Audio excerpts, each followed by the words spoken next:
Hello, and welcome to my channel, Reading Little Blue Books Out Loud. This is a Little Blue Book. It is Little Blue Book number 834, and it is titled The Younger Generation and Its Attitude Towards Life, written by Ralph Oppenheim, copyrighted 1927. This is part 5, and we left off on page 44, and page 45 is a new chapter. It is chapter 6. And it is titled Intelligence of the Younger Generation. Recent nationwide surveys have proved beyond doubt that the younger generation of today, taken by and large, is more brilliant and sophisticated than any previous generation. That the boys and girls mature far more quickly, and their minds are so naturally flexible that they can absorb the most difficult and modern subjects. And this brings us to another positive phase of the situation. In former times, education and business were two diverse things. College clashed with trade, and so on. A boy, as a rule, chose one or another, or rather his parents usually did the choosing. If he went to college, it was to take up a profession, medicine, law, teaching, etc. Here a brief digression is necessary. It may be argued that a good many non-professional men and women of the older generation are college graduates. This is true. If we are to accept the old meaning of the term college, in those days college was really little more than what high school is today. In fact, the two were rolled into one course of 7 years. I believe to have a schooling similar to that adorned by our modern colleges, one had to take postgraduate courses in a university, and it is to these I refer. Thus, to get back to my original subject, only those who intended to go into a profession took those courses. If, on the other hand, a boy went to work early, which very often happened, the chances were that his education would be dropped altogether. He would have to pick up what culture he could as he went through life. But, as they say, times have changed. Today, education and business, far from conflicting, are linked hand in hand. Our modern universities have courses in trade as thorough and complete as in the professions. A boy goes to college to become a bond salesman, just as he would to become a doctor. As to the other aspects of the case, we now have a law for compulsory education. If a boy goes to work early, today, he can't drop his education by any means. He must remain in some school until he is 17 or a high school graduate. The law goes even further. If at 17 he has not yet gone through grammar school, he must continue until he has done so. Thus, where in former times it was hard even for the most naturally brilliant boy who went to work to acquire advanced knowledge, today it is accessible to every child. With girls, the change is even more radical. In the past, their chief purpose was to prepare themselves for marriage. This did not mean that they were to be enlightened on those subjects which every wife and future mother should know, but merely that in a superficial way they must make themselves marriageable. For this purpose there were finishing schools through which they could be polished and refined, and taught the rudiments of household duties such as cooking and sewing. Today there are very few of these finishing schools.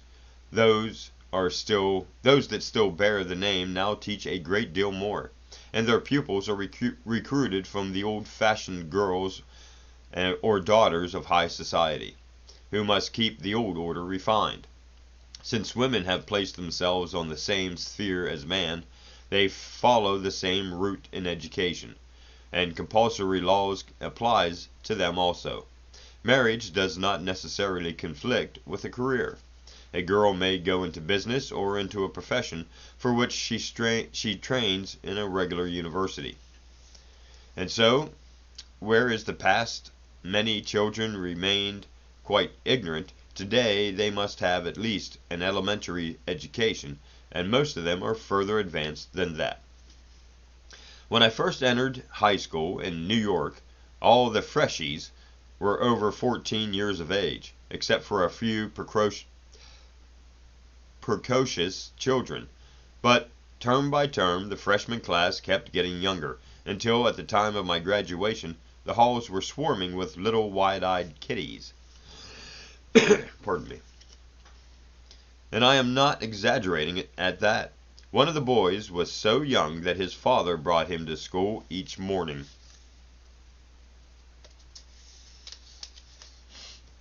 I think this startling maturity is due mainly to the remarkable access to culture which is afforded the children of today, and the doors are constantly opening wider. No longer are they forbidden to learn the problems of life, to express their own views and formulate their own ideas. They were given the free rein in our libraries, our schools, our theaters, and all kinds of illuminating literature is directly at their disposal. So close at hand, in fact, that they cannot ignore it. They came upon it in books, newspapers, magazines, and it is even brought to them over the radio. Besides, one must not overlook the wonderful strides that have been made in education. The old idea of teaching one set of things to the whole mass has been discarded. Now, more and more, we find educators striving to bring out the individual proclivities of each child, trying to make him develop them. And while this is not true for all our schools, it is rapidly becoming widespread. The result, it is true, leads to specialization. Each child concentrates on his own particular gifts, and his schooling is economized so as to include only these things which will be of direct benefit to him. But the very fact that the children are more specialized helps them toward earlier maturity. In rapid time, they can go out into the world thoroughly equipped with their chosen tasks, and they make good. It is no novelty now to find young men under 21 holding responsible positions in big corporations. In fact, the modern cry in business is always for young blood, and the same is true of the girls. To find out why the children of today have such flexible and sophisticated minds, we must delve into a deeper source. Again, I hold the hinges on the death of Christianity, the breaking of old traditions. Hitherto, children were content to swallow all the ideas of fundamentalism, the Christian formulas relating to life and death, etc. They were literally forbidden to think or probe on their own hook. Everything was explained for them. But now, with these formulas visibly dead, the younger generation falls in line for the deeper and more intelligent subjects. A movement for the free thought has blossomed out among them. Our schools, recognizing this, have been forced to change their policies completely. Even in our high schools, we find instructors dealing with such subjects as the theory of evolution. Ah, yes, we remember the Dayton trial, the so-called triumph of fundamentalism. It served to show through a most entertaining bit of vaudeville how dead the old traditions really are, and practically the whole younger generation scoffed at Byron and rooted for Darrow. Then, too, the old taboo on art has been lifted. America is now awakening to the fact that art is one of the most essential things in life, and the younger generation is surprisingly well informed about it. And I do not mean by this the old, schoolish classic, Longfellow, Milton, Dickens, etc., but the greatest and most revolutionary art, the modern work of such men as Nietzsche, or our own native Walt Whitman. In the past, we have brought works like Whitman's before our children would have been scandalous. It broke the rigid Puritanic law which banned the sensuous. And even now, though Whitman is given his place as one of the American poets, the high school course, some teachers are very reluctant to deal seriously with him. I had such an instructor. We will not devote much of our precious time to Whitman, he explained. His stuff, as you know, is formless and crude. It is not poetry like that of Longfellow, for instance. Whereupon one of the boys took violent issue. Discussion is now allowed in that classroom. Another advance. Longfellow, he argued, is doggerel, schoolboy stuff. It is great, so it is. If it's great, so is Edgar Guest. Where's the flame of inspiration in it? It's just a lot of hokum, Christian morals. Besides, how can you call it Native American? He simply imitates the English poets, and poorly at that. The teacher was aghast. And do you mean to say that Whitman is greater than Longfellow? Exactly, sir. Whitman was the first truly American poet. His work is an expression of America, and though his stuff may be crude, it's original, which is certainly more than you can say for the stereotyped stuff of Longfellow. This boy, it is to be understood, was not by any means exceptional. At present he is taking a business course in New York University. The younger generation knows what to reject and what to accept. Most of them are agnostics, and most of them will scoff at hokum. They welcome anything that is new and original, especially if it is American. I once heard two flappers holding a most earnest conversation. "I read everything he writes," said one. "He's got such a refreshing style, hasn't he?" "Yes, but best of all is his gift of epithet. He has this country diagnosed, and he's telling them something." And were they talking about some old classic pedant like Samuel Johnson or Burke? No, they referred to H. L. Meckham. Now I will admit that not all our boys and girls are as advanced as this. Some of them, it is true, are dumbbells. Some of them do not know that art exists. But if you compare the amount of really sophisticated youngsters to the number that used to exist, the results will be surprising. Take, for example, our modern chorus girls. The popular conception is that they are beautiful but dumb. Recently, some stern professors, deciding to investigate this fact, put a group of them through the well-known intelligence test. The girls not only scored as high as university graduates, but in more than one case excelled them.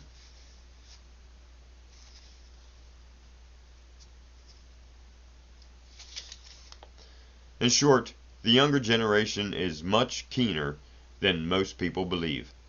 They may be insolent and fresh, but they have the courage of their convictions, which is more than a great many older folks can say. That is the end of chapter 6. We'll move on to chapter 7 in a second. I need a drink.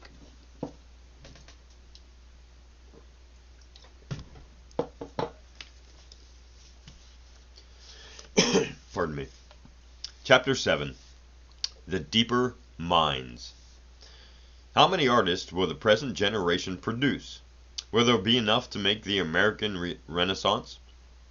That so many Europeans, among them Roman Roland, have predicted? I think the answer is unquestionably in the affirmative.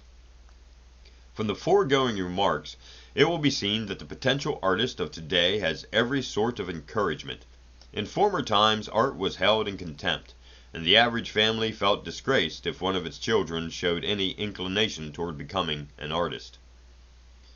But now, this has all changed. Art is coming into its own. It is looked up to rather than scorned. Real talent is given an opportunity for expression, and there is no longer any excuse for an artist to be stifled. Take this typical case. A well-known artist, a writer, grew up with the last generation. At an early age he had to go to work, and was caught in the relentless machine of industrialism and Christianity. It took him years to extricate himself. It meant a painful struggle to find his true path. Everything worked against him. No one came and opened the door to art for him.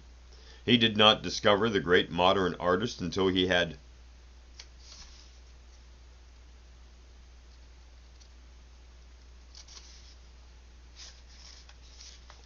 grown up. Nor was there anyone to teach him how to reject the bad and accept the good. The Christianity about him was so powerful that he identified himself with it, and it almost ruined him. He was well over 27 before he really began to mature as an artist. Now, it so happened that this man's son was also a born artist, but it was his good fortune to be born in an age when everything relating to art was at his disposal. The doors to great and new literature were open.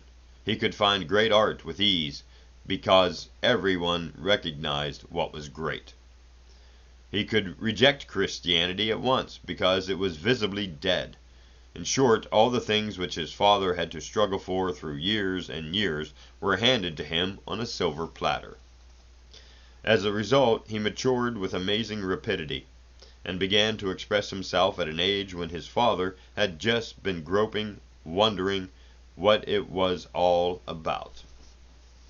Under such conditions, isn't it obvious that the present generation will produce an unusual number of artists, both minor and major? However, the artist born in this age doesn't have everything his own way. As always in the history of art, he must put up a big fight to earn the very privilege of being an artist.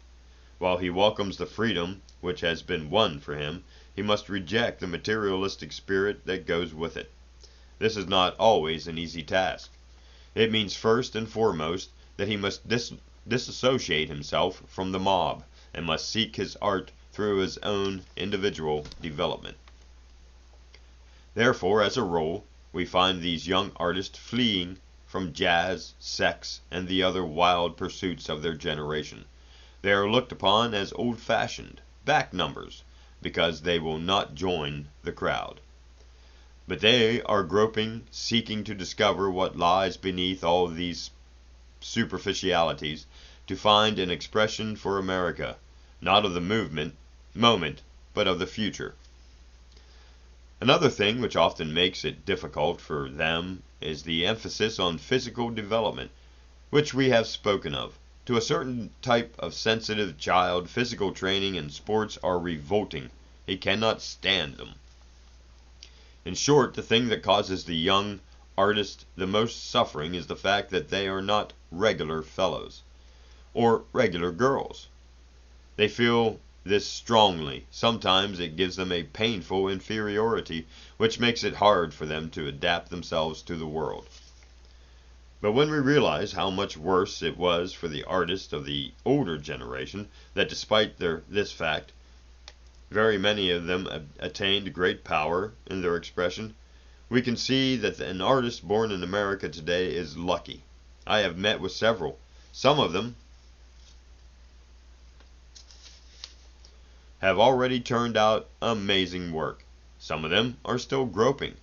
But it is my opinion that we shall be hearing from all of them all very soon, and that they will have most important things to say. Chapter 8.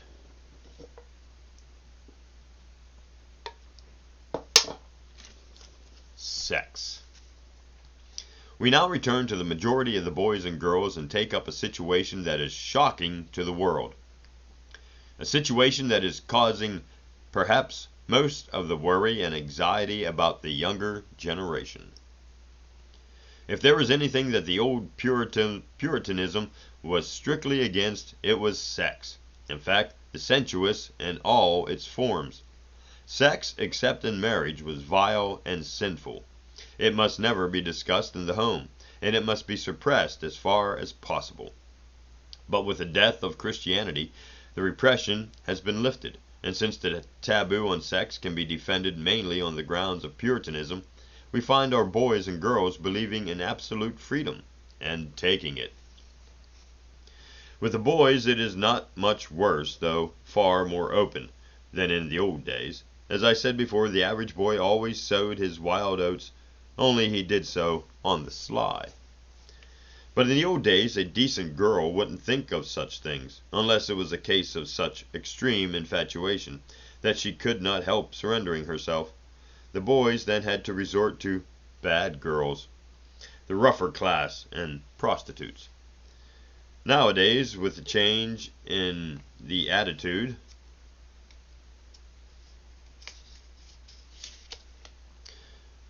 loses its glamour altogether. Wait a minute, let me make sure I hit the page.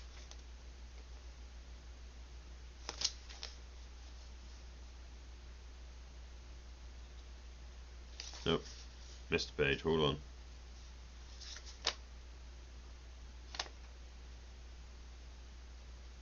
Okay, there it is. Nowadays, with the change in the attitude of women, we find many good girls believing in sexual freedom. As I said, women have placed themselves on an equal place with men, and consequently demand the same rights. If a man can sow his wild oats, why can't a girl? They ask, and answer the question themselves. And while it must be admitted that a host of modern girls draw a sharp line on sex, even though they go to other extremes, the number of girls who do not draw this line is so large that the fact deserves discussion. Has the old idea about virginity disappeared? These girls will tell you that it is silly. Why, asked one flapper, for such things are discussed openly these days. Why should we come into marriage pure? Any more than the boys? We want to live a little bit, too, before we settle down. Most boys, I have found, feel different about the matter. I know a young man who has had affair after affair, and yet he has said, "The girl I marry must be a virgin." I am not against girls having freedom in sex, but I don't like the idea of taking that kind for my wife. Why? Because men still look upon women in the old light. They are the pure vessels, in some ways sacred, and only to be surrendered to the man they marry, a symbol of their servitude. But in the past, there were other things besides this idea of virginity, besides the law of God, that kept girls from sexuality.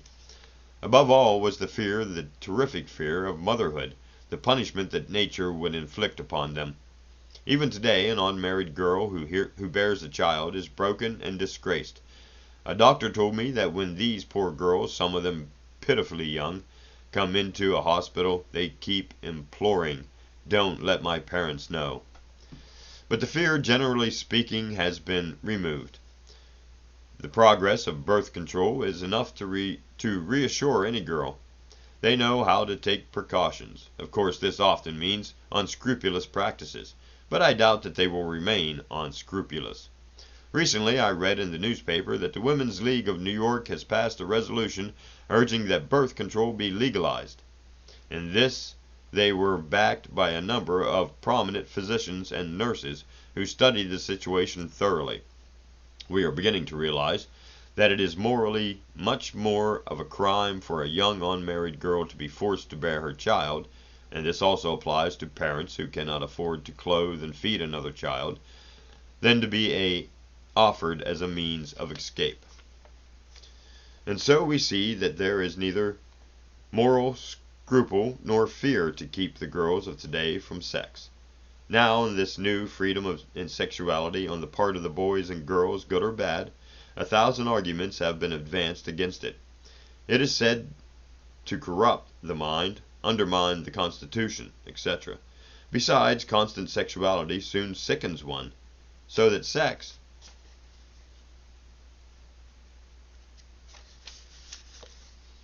loses its glamour altogether. How then can the race be honorably propagated?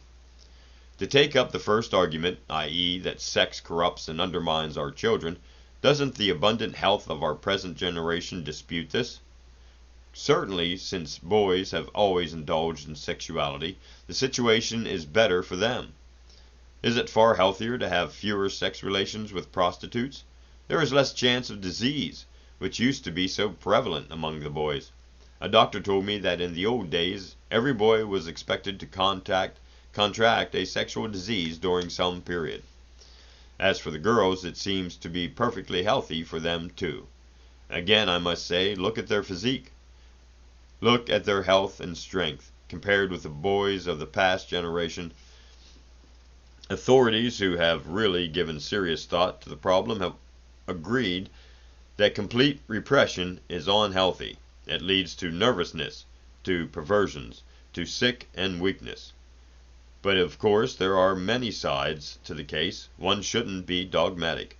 This whole change in womanhood is so unique and different from anything we have ever witnessed that until we are further advanced, it would be hard to draw any positive or final conclusions. Perhaps it is wrong for a girl to give up her virginity before marriage. Perhaps that is why nature gave her a body so different from the male's. On the other hand, she may be perfectly justified in demanding her freedom. Time alone can answer the question. Now, as to the second argument, we will grant that sex often loses some of its glamour for these boys and girls, but isn't this just as well? It means that marriage will be based on something deeper than mere sex, on true love. In the old days, many marriages failed because the man and woman had been only sexually attracted. The only way to satisfy their desires honorably was to marry. At all events, the theory that these boys and girls are not equipped to carry on the race seems ridiculous. Now that they are growing up, we are able to see just what kind of parents they make. Their children, as a rule, are most healthy. Again, a doctor told me he had never seen so many healthy babies as were coming into the world today. But the reader may ask, how are these babies to be brought up? Will the present generation, because it believes in freedom, do away with all restraints and discipline, give their children the free rein? Or will our boys and girls, upon becoming parents, change their attitude and practice a more rigid discipline in self-defense? That is, to keep the revolt from turning against them. Frankly, we don't know, though it is my opinion that when the coming generation reaches adolescence, conditions will have changed completely, and the problem of parents and children, if not solved, will have become a comparatively simple one. I have touched on this whole situation rather briefly because, to repeat, we do not know enough about it to go any deeper, but I think the reader will agree that whether this freedom in sex among the boys and girls is good or bad, it is a necessary factor in the big movement, the revolt of youth.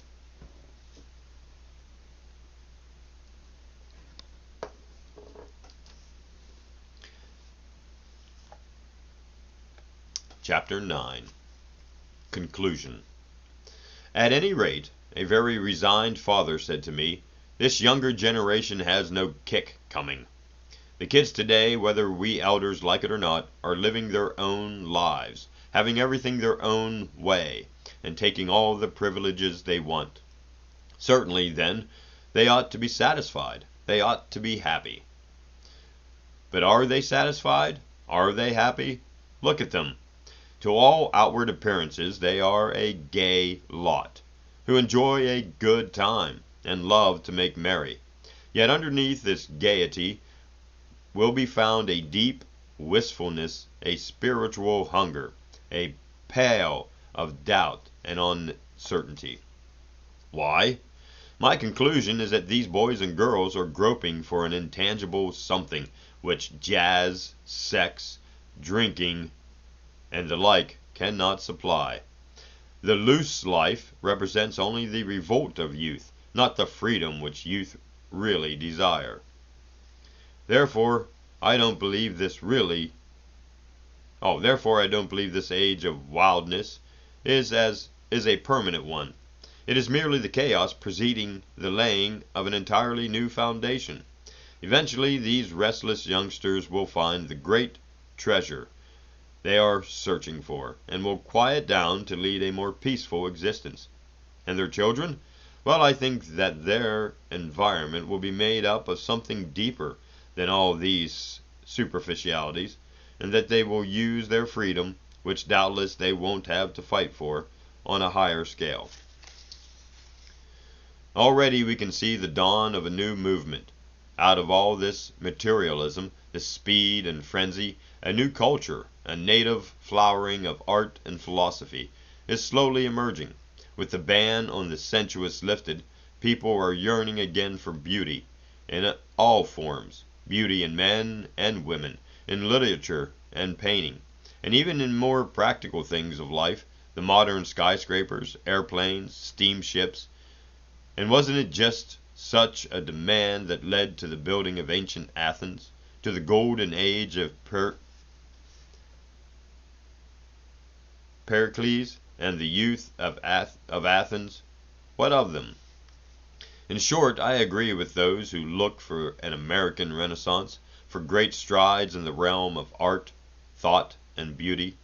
And this new culture, or whatever one wants to call it, is the very spiritual fulfillment which American youth is seeking today. And that is the end of book number 834, The Younger Generation and Its Attitude Toward Life, written by Ralph Oppenheim, copyright 1927. Thanks for listening, and I'll see you in the next Little Blue Book.